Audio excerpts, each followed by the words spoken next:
Hello साथीहरू, आज चाहिँ मेरो छोराले बिरयानी खान्छु भनेर यो चिकनमा चाहिँ दही र नुन हालेर मेरिनेट गरेको छु र अब डेक्ची बसाएँ। डेक्चीमा चाहिँ मैले तेजपत्ता गोटा गोटा गरम मसला हालेर एकछिन भुनेको छु।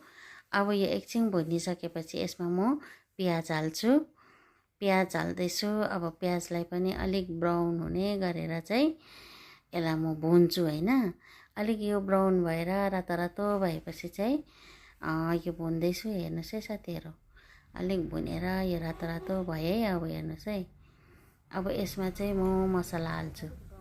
मसलामा अदुवा लसुनको पेस्ट र जिरा धनियाँ र तिखा लाल हालेर हाल्छु यसमा। अब यसमा म मसला हालेर मसला हालेर एकछिन भुन्छु। यो भुनेर अलिक तेल निस्किँदैछ हैन।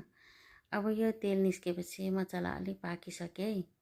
हेर्नुहोस् है, अब यसमा म चिकन अघिको मेरिनेट गरेको चिकन हालेर फेरि यसलाई एकछिन भुन्छु।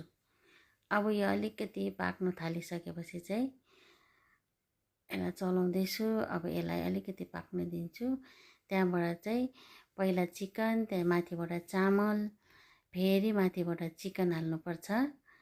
त्यहाँबाट फेरि चामल गर्दै पकाउँछु है यसलाई। अब पाक्दैछ साथीहरू। अब मेरो चिकन बिरयानी हुँदैछ। बिरयानी चाहिँ अब भइसकेको छ ज्यादै जसो। अब यो बिरयानी भइसकेर चाहिँ अब मैले प्लेटमा सर्भ गरेँ साथी। हेर्नुहोस् है। हेलो साथीहरू, आज चाहिँ मेरो छोराले बिरयानी खान्छु भनेर यो चिकनमा चाहिँ दही र नुन हालेर मेरिनेट गरेको छु र अब डेक्ची बसाएँ। डेक्चीमा चाहिँ मैले तेजपत्ता गोटा गरम मसला हालेर एकछिन भुनेको छु। अब यो एकछिन भुनिसकेपछि यसमा म प्याज हाल्छु। प्याज हाल्दैछु। अब प्याजलाई पनि अलिक ब्राउन हुने गरेर चाहिँ यसलाई म भुन्छु हैन।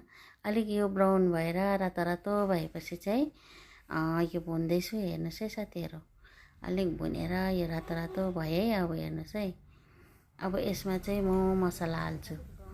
मसलामा अदुवा लसुनको पेस्ट र जिरा धनियाँ र तिखा लाल हालेर हाल्छु यसमा।